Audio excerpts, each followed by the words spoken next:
Good morning students. आज हम लोग अपना टॉपिक पढ़ेंगे संज्ञा। हमने अपने पाठ्यक्रम में या अपने दैनिक जीवन में हम प्रायः बहुत से नाम लिया करते हैं। मोहन, सोहन, ताजमहल, लाल किला, ईमानदारी, मिठास, बचपन, इस तरीके के अनेकों नाम लिया करते हैं। लेकिन इन नामों को हम कहते क्या हैं? कहाँ इनका हिंदी में इनका उपयोग क्यों है, वो सब जानेंगे। संज्ञा क्या है, कहाँ उपयोग होता है, दैनिक जीवन में इनका क्या महत्व है, ये आज हम लोग जानेंगे अपने इस पाठ्यक्रम में। आइए स्टार्ट करते हैं अपना पाठ संज्ञा। संज्ञा परिभाषा है हमारी किसी व्यक्ति, वस्तु, स्थान या भाव के नाम को संज्ञा कहते हैं। जैसे ये ब्लैक बोर्ड है, ग्रीन बोर्ड है, ये सॉरी ग्रीन बोर्ड।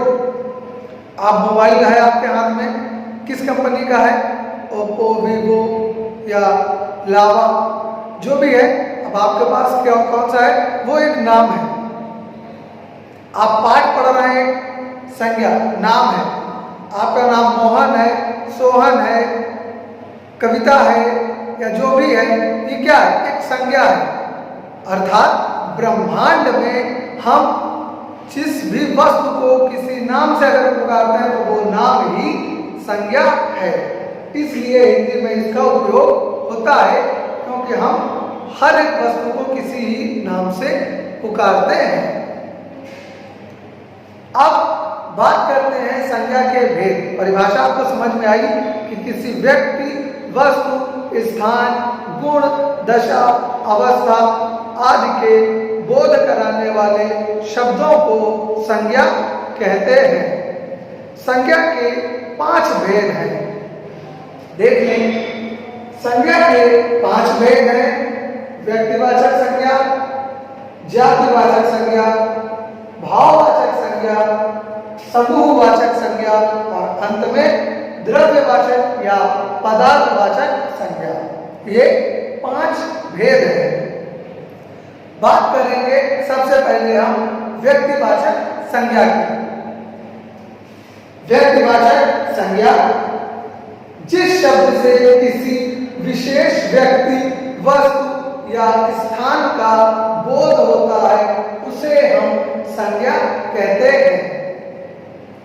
जैसे राम किसी एक व्यक्ति का नाम होगा, ताजमहल कोई एक निश्चित इमारत का नाम है, दिल्ली किसी एक शहर का नाम है, जहां बनाया वहां दिल्ली नहीं कह देंगे, किसी एक निश्चित शहर का नाम है। अगर हम कहते शहर गए हैं तो शहर में जातिवाचक शब्द है, पता नहीं कहाँ।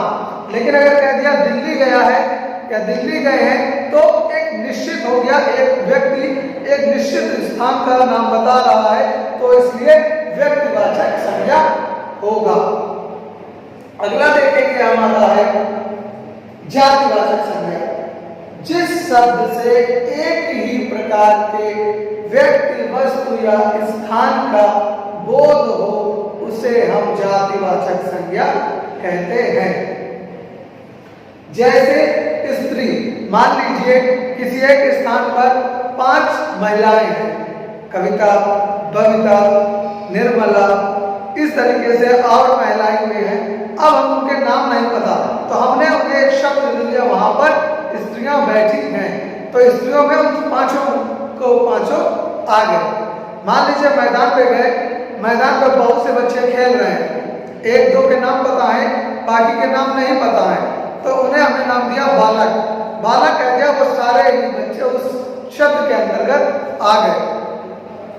पुस्तक, मान लीजिए आपके बैग में गणित की, हिंदी की, इंग्लिश की, जीके की, मोरल साइंस आदि पुस्तकें हैं। अब आप उन्हें एक शब्द में अगर बोलेंगे तो क्या कहेंगे? मेरे बैग में पुस्तकें हैं। पुस्तक कह दिया तो वो सारी ही पुस्तकें आ गई। गणित की, हिंदी की, इंग्लिश की, जीके की, मोरल साइंस को अलग अलग कहने की अब हमें आवश्यकता नहीं है। यानी वे शब्द जो एक एक जैसे वस्तुओं के लिए प्रयोग किए जाते हैं उन्हें हम जातिवाचक संज्ञा का नाम देते हैं। अगला है हमारा भाववाचक संज्ञा। भाववाचक जो संज्ञा वो हमें कभी दिखाई नहीं देती, उसे हम सिर्फ महसूस करते हैं। जैसे ईमानदारी क्या हमें दिखाई देती? नहीं। मिठाई खाते हैं तो मिठास होती है, क्या मिठास दिखाई देती है? नहीं, उसे हम सिर्फ अनुभव करते हैं। उसके अंदर बचपना है, बचपना क्या हमें दिखाई देता है? नहीं, महसूस करते हैं उसको हम शरारतों द्वारा। इस तरीके से परिभाषा देखेंगे भाववाचक संज्ञा की, जिन संज्ञा शब्दों से किसी व्यक्ति, वस्तु या स्थान के गुण, दोष, दशा, भाव या अवस्था का बोध होता है उन्हें भाववाचक संज्ञा कहते हैं। जैसे बचपन, बुढ़ापा तो खैर देख लेते हैं हम लोग। ईमानदारी कभी नहीं दिखती, मतलब विजुअल नहीं होती, बाकी आप महसूस करते हैं। मिठास कभी दिखती नहीं लेकिन आप महसूस करते हैं। ये हमारे भाववाचक संज्ञा। अगला भेद है हमारा, देखेंगे समूहवाचक संज्ञा। अगला है हमारा समूहवाचक संज्ञा। जिन शब्दों से प्राणियों अथवा वस्तुओं के समूहों का बोध होता हो उन्हें समूहवाचक संज्ञा कहते हैं। जैसे हम लोग अपनी क्लास में बैठे हैं, यहाँ बहुत सारे बच्चे हैं, तो बच्चों का समूह क्या हो गया? कक्षा। भीड़ लगी है कहीं पर, बहुत से व्यक्ति इकट्ठा होंगे, महिलाएं, पुरुष, तो हमने उसे नाम दिया भीड़। किसी एक दल की बात कर लें जहाँ पर बहुत सारे लोग जुड़े हों, बैठे हों, नेता वगैरह हों, नेताओं का बता रहे हैं, जहाँ अलग अलग दल के नेता हों, कोई भाजपा का, कोई कांग्रेस का, कोई सपा, तो दल नाम दे दिया एक। बात करें आर्मी के जवानों की, जहाँ पर बहुत सारे जवान एकत्र होते हैं, उसे नाम दिया हमने सेना। परिवार के सदस्य जहाँ पर हमारे मौजूद होते हैं उसे नाम दिया परिवार। ठीक, ये इसके उदाहरण हो गए कक्षा, सेना, परिवार, सभा। बहुत से लोगों की जहाँ राय दी जाती है, राज दरबार में देखो बहुत से व्यक्ति एकत्र होते हैं, अपने अपने विचार रखते हैं, इन्हें हम सभा का नाम देते हैं।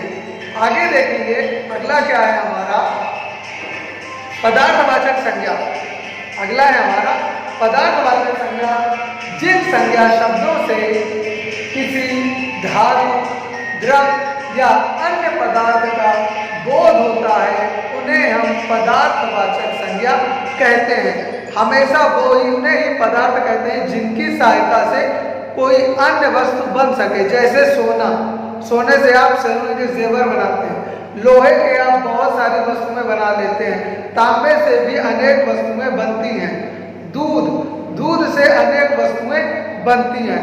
इन्हें हम द्रव्य या पदार्थवाचक संज्ञा का नाम देते हैं। अब देखते हैं कुछ विशेष।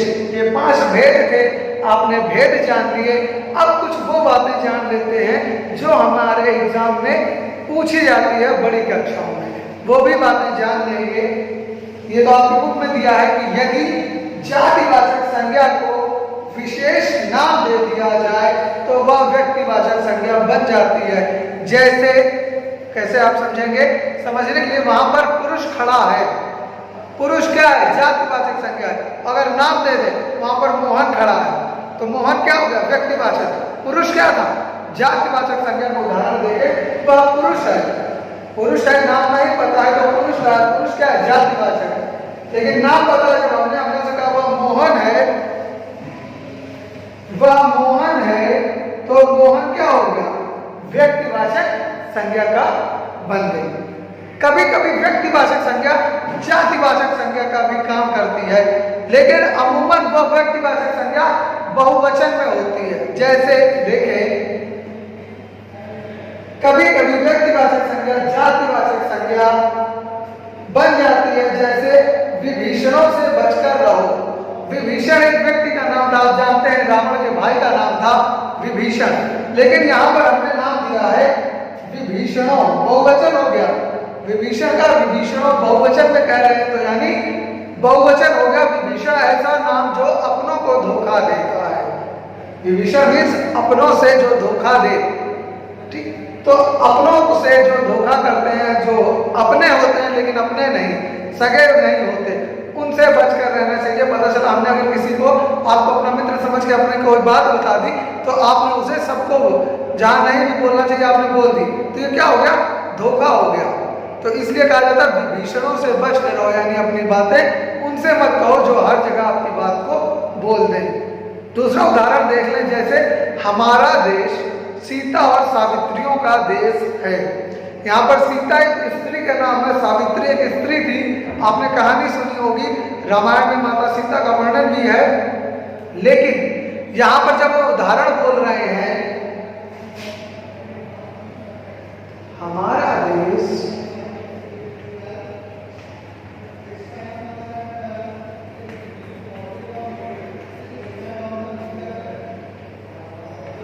सीता और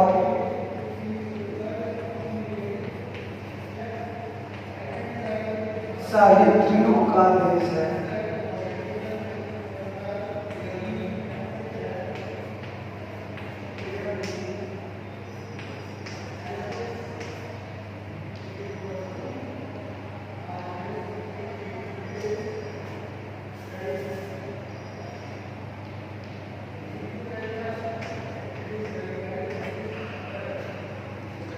उदाहरण देखें दूसरा, हमारा देश सीता और सावित्रियों का देश है। यहां पर देखें सीता और सावित्रियों, सीता मतलब जो अपनी पवित्रता की अपनी परीक्षा भी दे सकती है। सावित्री से हमारा तात्पर्य है जो भगवान से भी अपने पति के प्राण बचा ले, यानी ऐसे लोगों का हमारे देश है। आगे देखेंगे भाववाचक संज्ञा क्या होती है।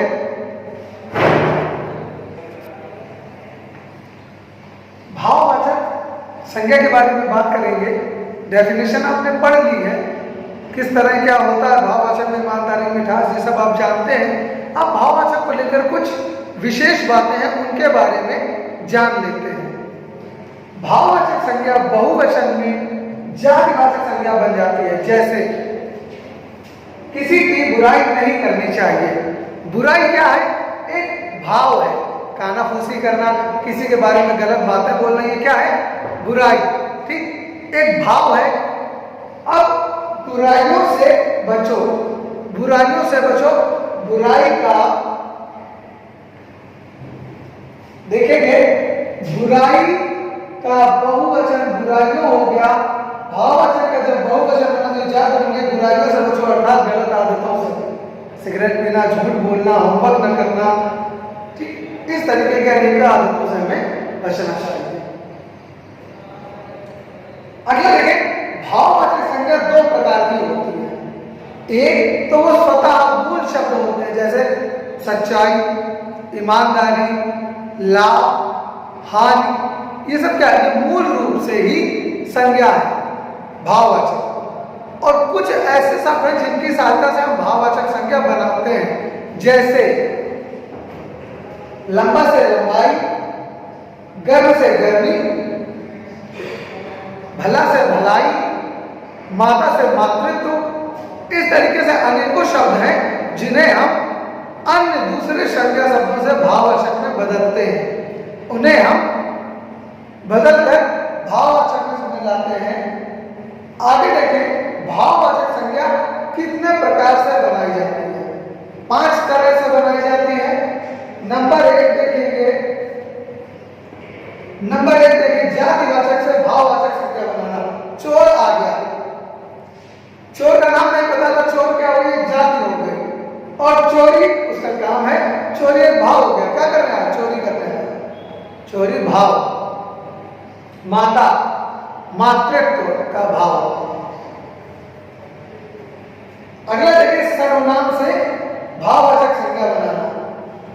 अपना, अपना, अपनापन, उससे बात करके अपनापन लगता है।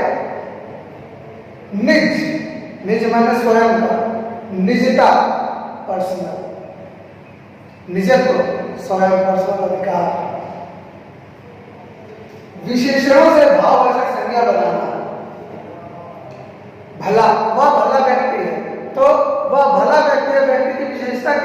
भला, भला।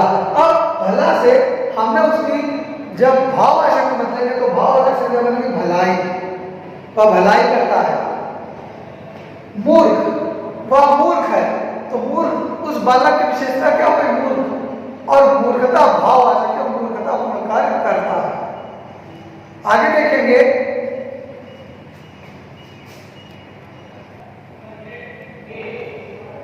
क्रियाओं से भाववाचक संज्ञा बनाना। क्रियाओं से भाववाचक संज्ञा बनाना। क्रिया क्या होती है? जो हम कार्य करते हैं, कार्य करने को हम क्रिया कहते हैं। जब पढ़ना एक काम है, भाववाचक बना पढ़ाई, धोना एक काम है, क्रिया है, लेकिन भाववाचक संज्ञा धुलाई। लिखना एक कार्य है, भाववाचक बनाए तो लिखाई। ठीक, इस तरीके के अनेक उदाहरण आपको पुस्तक में दिए हैं। अगला देखें, अगला हमारा क्रिया विशेषण से भाववाचक संज्ञा बनाना। कैसे? क्रिया विशेषण क्या होता है पहले ये समझ लें। काम करना क्रिया है, विशेषता कार्य की विशेषता बताने वाले शब्द क्रिया विशेषण कहलाते हैं। जैसे मोहन धीरे धीरे लिखता है, लिखना एक काम है, विशेषता क्या है? धीरे धीरे। ठीक, तो इस तरीके के शब्द को हम क्रिया विशेषण कहते हैं। यहाँ पर है काम, कम, कम का भाववाचक कमी। दूर क्रिया विशेषण है, उसका घर बहुत दूर है, और भाववाचक दूर का बना तो दूरी। इस तरीके से भाववाचक संज्ञाएं 5 प्रकार की होती हैं, बनती हैं। आपने पढ़ा उन्हें, इनका कोई नियम नहीं है। जितना ज्यादा आप पढ़ेंगे, अभ्यास करेंगे, उतना ही तीव्रता से इन्हें आप सीखेंगे। वीडियो देखते हुए अपनी पुस्तक को साथ में रखें, उसे जो पढ़ाया जा रहा है, जो बताया जा रहा है, समझें। जो ना समझ में आए तो आप कमेंट बॉक्स पे आगे उसे पूछें और सीखें। आपका ये चैप्टर खत्म हो गया।